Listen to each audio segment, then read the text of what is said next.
ਸਾਰਿਆਂ ਦਾ ਬਹੁਤ-ਬਹੁਤ ਸਵਾਗਤ ਹੈ। ਅੱਜ ਦੀ ਇਸ ਮਜ਼ੇਦਾਰ ਪੜਚੋਲ ਵਿੱਚ ਅਸੀਂ ਇੱਕ ਬਹੁਤ ਹੀ ਕਮਾਲ ਦੀ ਕਹਾਣੀ ਸੁਣਨ ਜਾ ਰਹੇ ਹਾਂ।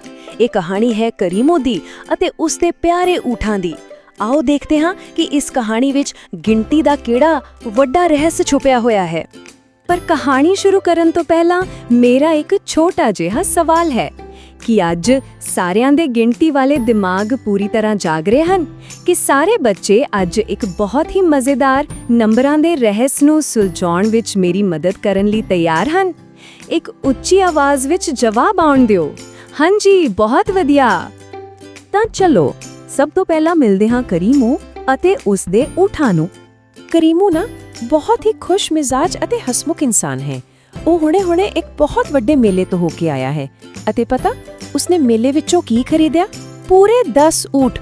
ਹੁਣ 10 ਊਠਾਂ ਨੂੰ ਆਪਣੇ ਪਿੰਡ ਵਾਪਸ ਲੈ ਕੇ ਜਾਣਾ ਕੋਈ ਛੋਟੀ ਗੱਲ ਤਾਂ ਹੈ ਨਹੀਂ, ਪਰ ਕਰੀਮੋ ਪੂਰੇ ਮਾਣ ਨਾਲ ਆਪਣੇ 10 ਊਠਾਂ ਨੂੰ ਲੈ ਕੇ ਪਿੰਡ ਵੱਲ ਤੁਰ ਪੈਂਦਾ ਹੈ। ਆਓ ਜਿਵੇਂ-ਜਿਵੇਂ ਕਰੀਮੋ ਪਿੰਡ ਵੱਲ ਤੁਰ ਰਿਹਾ ਹੈ, ਅਸੀਂ ਸਾਰੇ ਮਿਲ ਕੇ ਇਹਨਾਂ ਊਠਾਂ ਦੀ ਗਿਣਤੀ ਕਰੀਏ। ਮੇਰੇ ਨਾਲ ਉੱਚੀ ਆਵਾਜ਼ ਵਿੱਚ ਬੋਲਣਾ ਹੈ ਸਭ ਨੇ। 1 2 3 4 5 6 7 8 9 ਅਤੇ 10। ਬਿਲਕੁਲ ਸਹੀ ਗਿਣਿਆ। ਪੂਰੇ 10 ਊਠ ਸਫ਼ਰ ਲਈ ਬਿਲਕੁਲ ਤਿਆਰ ਹਨ। ਹੁਣ ਸ਼ੁਰੂ ਹੁੰਦਾ ਹੈ ਸਾਡਾ ਅਸਲੀ ਭੇਦ, ਗੁੰਮ ਹੋਏ ਊਠ ਦਾ ਰਹੱਸ। ਰਸਤੇ ਵਿੱਚ ਤੁਰਦਿਆਂ ਕਰੀਮੋ ਨੂੰ ਥੋੜੀ ਥਕਾਵਟ ਮਹਿਸੂਸ ਹੋਣ ਲੱਗਦੀ ਹੈ। ਸਫ਼ਰ ਕਾਫੀ ਲੰਬਾ ਹੈ ਤਾਂ ਉਹ ਸੋਚਦਾ ਹੈ ਕਿ ਕਿਉਂ ਨਾ ਇੱਕ ਊਠ ਦੇ ਉੱਪਰ ਬੈਠ ਜਾਵਾਂ। ਚਲੋ ਇਸ ਵਿੱਚ ਡੂੰਘਾਈ ਨਾਲ ਜਾਈਏ। ਊਠ ਤੇ ਬੈਠਣ ਤੋਂ ਥੋੜੀ ਦੇਰ ਬਾਅਦ ਹੀ ਕਰੀਮੋ ਦੇ ਮਨ ਵਿੱਚ ਖਿਆਲ ਆਉਂਦਾ ਹੈ ਕਿ ਲਿਆ ਇੱਕ ਵਾਰ ਊਠਾਂ ਦੀ ਗਿਣਤੀ ਕਰ ਲਵਾਂ, ਕਿਤੇ ਕੋਈ ਪਿੱਛੇ ਤਾਂ ਨਹੀਂ ਰਹਿ ਗਿਆ। ਆਖਿਰਕਾਰ 10 ਊਠਾਂ ਦੀ ਰਖਵਾਲੀ ਜੋ ਕਰਨੀ ਹੈ। ਕਰੀਮੋ ਆਪਣੀ ਗਿਣਤੀ ਸ਼ੁਰੂ ਕਰਦਾ ਹੈ। ਉਹ ਇੱਕ-ਇੱਕ ਕਰਕੇ ਅੱਗੇ ਚੱਲ ਰਹੇ ਊਠਾਂ ਵੱਲ ਉਂਗਲ ਨਾਲ ਇਸ਼ਾਰਾ ਕਰਦਾ ਹੈ ਅਤੇ ਉਹਨਾਂ ਦਾ ਨੰਬਰ ਬੋਲਦਾ ਹੈ। 1 2 3। ਉਹ ਗਿਣਦਾ ਜਾ ਰਿਹਾ ਹੈ, ਪਰ ਅਚਾਨਕ ਗਿਣਤੀ ਕਰਦੇ ਉਹ ਝਟਕੇ ਨਾਲ ਰੁਕ ਜਾਂਦਾ ਹੈ। ਉਸ ਦੀ ਗਿਣਤੀ ਤਾਂ ਸਿਰਫ 9 ਤੇ ਆ ਕੇ ਹੀ ਖਤਮ ਹੋ ਗਈ ਹੈ। ਸਿਰਫ 9 ਊਠ? ਇਹ ਕਿਵੇਂ ਹੋ ਸਕਦਾ ਭਲਾ? ਹੁਣੇ ਤਾਂ ਆਪਾਂ ਸਾਰਿਆਂ ਨੇ ਮਿਲ ਕੇ ਪੂਰੇ 10 ਊਠ ਗਿਣੇ ਸੀ। ਕਰੀਮੋ ਦੇ ਤਾਂ ਪੂਰੀ ਤਰ੍ਹਾਂ ਹੋਸ਼ ਹੀ ਉੱਡ ਜਾਂਦੇ ਹਨ। ਉਹ ਘਬਰਾਹਟ ਵਿੱਚ ਚੀਕਦਾ ਹੈ, ਮੇਰੇ ਕੋਲ ਤਾਂ 10 ਊਠ ਸੀ, ਇੱਕ ਕਿੱਥੇ ਚਲਾ ਗਿਆ? ਵਿਚਾਰੇ ਕਰੀਮੋ ਨੂੰ ਲੱਗਦਾ ਹੈ ਕਿ ਉਸ ਦਾ ਇੱਕ ਬਹੁਤ ਹੀ ਕੀਮਤੀ ਊਠ ਕਿਤੇ ਗੁੰਮ ਹੋ ਗਿਆ ਹੈ। ਤਾਂ ਹੁਣ ਸਭ ਤੋਂ ਵੱਡਾ ਸਵਾਲ ਇਹ ਹੈ ਕਿ ਆਖਿਰ ਉਹ 10ਵਾਂ ਊਠ ਗਿਆ ਕਿੱਥੇ? ਕੋਈ ਅੰਦਾਜ਼ਾ ਲਗਾ ਸਕਦਾ ਹੈ? ਸਾਰੇ ਜਣੇ ਉੱਚੀ ਆਵਾਜ਼ ਵਿੱਚ ਆਪਣਾ ਜਵਾਬ ਬੋਲ ਸਕਦੇ ਹਨ। ਕੀ ਊਠ ਪਿੱਛੇ ਰਹਿ ਗਿਆ ਜਾਂ ਫਿਰ ਉਹ ਰਸਤਾ ਭਟਕ ਗਿਆ? ਕੀ ਲੱਗਦਾ ਹੈ? ਅੱਗੇ ਵਧਦੇ ਹਾਂ ਸਾਡੇ ਅਗਲੇ ਹਿੱਸੇ ਵੱਲ, ਜਾਦੂਈ ਨੰਬਰ 10। ਇਸ ਸਾਰੀ ਘਬਰਾਹਟ ਵਿੱਚ ਕਰੀਮੋ ਫਟਾਫਟ ਆਪਣੇ ਊਠ ਤੋਂ ਹੇਠਾਂ ਜ਼ਮੀਨ ਤੇ ਉਤਰ ਆਉਂਦਾ ਹੈ। ਜ਼ਮੀਨ ਤੇ ਪੈਰ ਰੱਖਦਿਆਂ ਹੀ ਉਹ ਚਾਰੇ ਪਾਸੇ ਨਜ਼ਰ ਦੌੜਾਉਂਦਾ ਹੈ ਅਤੇ ਤਸੱਲੀ ਕਰਨ ਲਈ ਫਿਰ ਤੋਂ ਗਿਣਤੀ ਸ਼ੁਰੂ ਕਰਦਾ ਹੈ। 1 2 3। ਉਹ ਲਗਾਤਾਰ ਗਿਣਦਾ ਜਾਂਦਾ ਹੈ ਅਤੇ ਪਤਾ ਕੀ, ਇਸ ਵਾਰ ਗਿਣਤੀ ਰੁਕਦੀ ਨਹੀਂ ਹੈ। ਹੁਣ ਇਸ ਸਲਾਈਡ ਬਾਰੇ ਸਭ ਤੋਂ ਦਿਲਚਸਪ ਗੱਲ ਇਹ ਹੈ ਕਿ ਨੰਬਰ 10 ਵਾਪਸ ਆ ਗਿਆ ਹੈ। ਪੂਰੇ ਦੇ ਪੂਰੇ 10 ਊਠ ਉੱਤੇ ਹੀ ਮੌਜੂਦ ਹਨ। ਇਹ ਤਾਂ ਬਿਲਕੁਲ ਕਿਸੇ ਜਾਦੂ ਵਰਗਾ ਲੱਗਦਾ ਹੈ।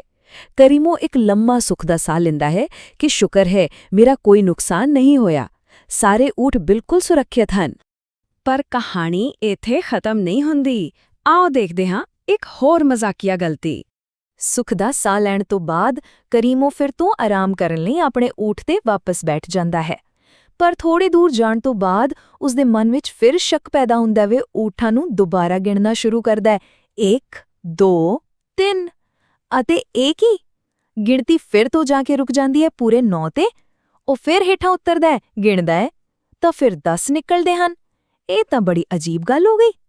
ਆਓ ਧਿਆਨ ਨਾਲ ਦੇਖੀਏ ਕਿ ਇਹ ਚੱਕਰ ਕੀ ਪੈ ਰਿਹਾ ਹੈ। ਜਦੋਂ ਕਰੀਮੋ ਜ਼ਮੀਨ ਤੇ ਤੁਰ ਰਿਹਾ ਹੁੰਦਾ ਹੈ ਤਾਂ ਊਠ ਪੂਰੇ 10 ਹੁੰਦੇ ਹਨ, ਪਰ ਜਦੋਂ ਉਹ ਊਠ ਤੇ ਸਵਾਰ ਹੁੰਦਾ ਹੈ ਤਾਂ ਊਠ ਸਿਰਫ 9 ਰਹਿ ਜਾਂਦੇ ਹਨ। ਇਹ ਕੋਈ ਅਸਲੀ ਜਾਦੂ ਨਹੀਂ ਹੈ, ਸਗੋਂ ਇਸ ਦੇ ਪਿੱਛੇ ਇੱਕ ਬਹੁਤ ਹੀ ਮਜ਼ੇਦਾਰ ਸੱਚਾਈ ਛੁਪੀ ਹੈ। ਅਤੇ ਇਹ ਸੱਚਾਈ ਬਹੁਤ ਹੀ ਹਾਸੋਹੀਣੀ ਹੈ।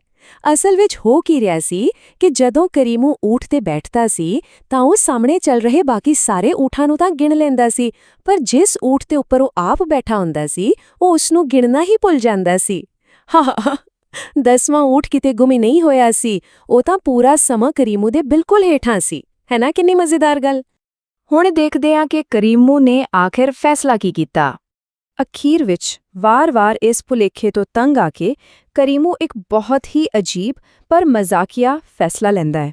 ਉਹ ਆਪਣੇ ਆਪ ਨੂੰ ਕਹਿੰਦਾ ਹੈ, ਭਾਈ ਮੈਂ ਤਾਂ ਪੈਦਲ ਹੀ ਠੀਕ ਹਾਂ। ਊਠ ਤੇ ਬੈਠਣ ਨਾਲ ਤਾਂ ਮੇਰਾ ਇੱਕ ਊਠ ਗੁੰਮ ਜਾਂਦਾ ਹੈ, ਪੈਦਲ ਚੱਲਣ ਨਾਲ ਮੇਰੇ 10 ਦੇ 10 ਪੂਰੇ ਰਹਿੰਦੇ ਨੇ। ਵਿਚਾਰਾ ਕਰੀਮੂ ਇਹ ਸਮਝ ਹੀ ਨਹੀਂ ਸਕਿਆ ਕਿ ਗਲਤੀ ਗਿਣਤੀ ਵਿੱਚ ਸੀ, ਇਸ ਲਈ ਉਸਨੇ ਬਾਕੀ ਦਾ ਸਾਰਾ ਸਫ਼ਰ ਪੈਦਲ ਤੁਰ ਕੇ ਹੀ ਪੂਰਾ ਕੀਤਾ। ਤਾਂ ਫਿਰ ਅਸੀਂ ਅੱਜ ਕੀ ਸਿੱਖਿਆ?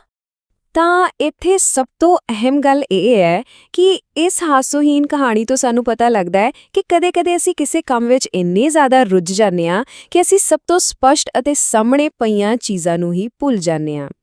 ਕਰੀਮੂ ਊਠਾਂ ਨੂੰ ਗਿਣਨ ਵਿੱਚ ਇੰਨਾ ਰੁੱਝਿਆ ਹੋਇਆ ਸੀ ਕਿ ਉਹ ਇਹੀ ਭੁੱਲ ਗਿਆ ਕਿ ਉਹ ਆਪ ਵੀ ਤਾਂ ਇੱਕ ਊਠ ਤੇ ਸਵਾਰ ਹੈ। ਇਸ ਮਜ਼ੇਦਾਰ ਪੜਚੋਲ ਨੂੰ ਖਤਮ ਕਰਨ ਤੋਂ ਪਹਿਲਾਂ ਇੱਕ ਛੋਟੀ ਜਿਹੀ ਸੋਚਣ ਵਾਲੀ ਗੱਲ।